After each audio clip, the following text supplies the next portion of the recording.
Doubling भी थी तो ऐसा सुझाव तो ज़्यादा बन जाता है, लेकिन 68 जो अलग अलग से उल्लेख करके उसके अंदर और ये जोड़ा गया है।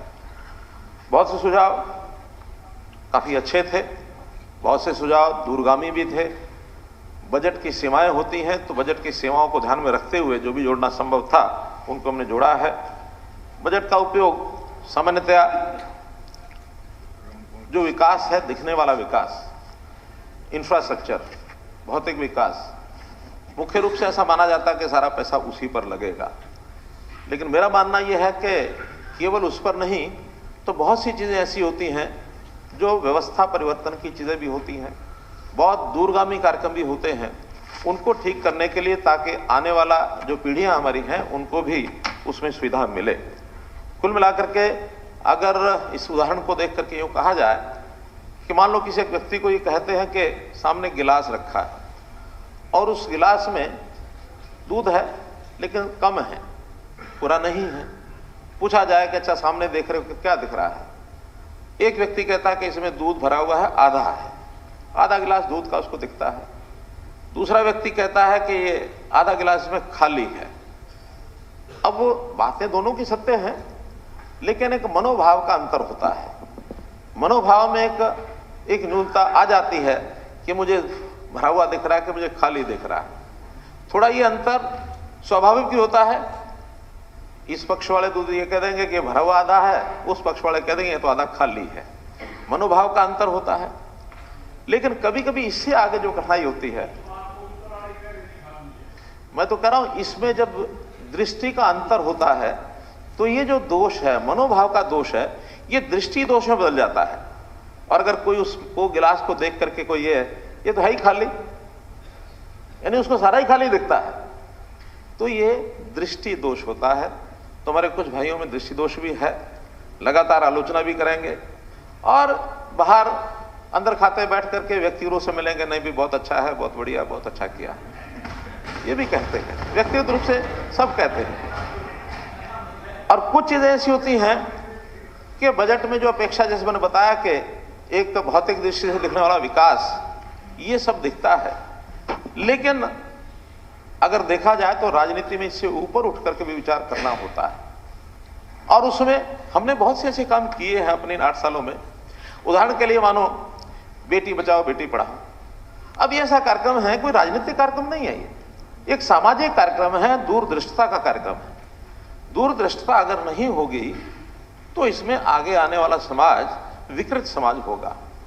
हमने पानी बचाने की बात कही है, जमीन के अंदर पानी खत्म हो रहा है, हर साल 1 मीटर के लगभग ये पानी डाउन जा रहा है।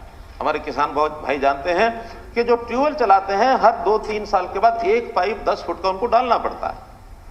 अगर आज हम नहीं संभले तो फिर बहुत बड़ा संकट आगे आने वाला है। हमने इस काम को लेकर बहुत से कार्यक्रम चलाए ताकि अगली पीढ़ी का हम ध्यान रखें। हमने तो यानी योजना का नाम रखा मेरा पानी मेरी विरासत। विरासत सामान्यतः व्यक्ति जब कुछ छोड़ के जाता तो उसका एक संपदा होती है, बैंक अकाउंट है, धन है, दौलत है, जमीन है, गहने हैं, सब छोड़ जाता है। लेकिन उसको ये चिंता नहीं हुई अभी, जो अभी नहीं हो रही है पिछले कई सालों से, कि हमें पानी भी छोड़ के जाना है। पानी की मात्रा बड़ी सीमित है। अब ये चीजें बहुत पहले से गिर रही हैं, आज से नहीं, वर्षों हो गए। चाहे बेटी बचाओ बेटी पढ़ाओ की बात हो, चाहे पानी की बात हो, चाहे पर्यावरण की बात हो। दुनिया बहुत सचेत हुई पर्यावरण के नाते, हम लोगों ने पर्यावरण पर ध्यान दिया है, लेकिन इसके ऊपर और गति बढ़ाने की हमारी आवश्यकता है। इसी प्रकार से हम लोग प्राकृतिक खेती की बात आई है। अभी हमारे एक माननीय विधायक बोल रहे थे कि प्राकृतिक खेती की आवश्यकता क्यों पड़ी। ठीक है, समय की आवश्यकता के हिसाब से हमने 60s में एक ग्रीन रेवोल्यूशन पर काम किया। अन्न की आवश्यकता थी, अन्न कम हो गया। एक समय व्यक्ति खाना न खाए, ये अपील भी उस समय के प्रधानमंत्री लाल बहादुर शास्त्री जी ने की। बहुत लोग वर्षों तक इसको निभाते रहे। अन्न की आवश्यकता थी, अन्न ज्यादा उगाओ, कैसे उगना है, बहुत से रिसर्च हुए, कोई गलत हुआ ऐसा नहीं है, हम आत्मनिर्भर हुए। लेकिन उसके साथ दोष जो पनपे, वो हमारे शरीर के अंदर बीमारियां वो बढ़ने लगी।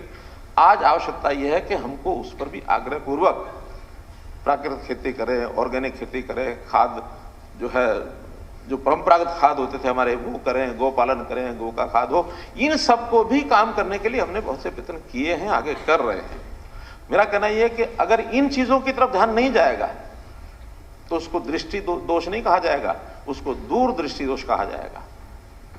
तो दूरदृष्टि के हित में हमको काम करने हैं, न कि दूरदृष्टि से ओझल होकर काम करने हैं। इन पर भी बजट का बहुत बड़ा भाग खर्च होता है। हम जो यहां लगातार चर्चा करते हैं, मेरे यहां सड़क नहीं बनी, मेरे यहाँ स्कूल नहीं बना, कॉलेज नहीं बना, बस अड्डा नहीं बना, ठीक है, बनने हैं, बनाने हैं हमको। ऐसा नहीं कि वर्तमान आवश्यकताओं को हमको दरकिनार करेंगे, लेकिन उन चीजों पर भी चर्चा उतनी गंभीरता से करनी चाहिए जो हम शायद भूल जाते हैं, करते नहीं हैं।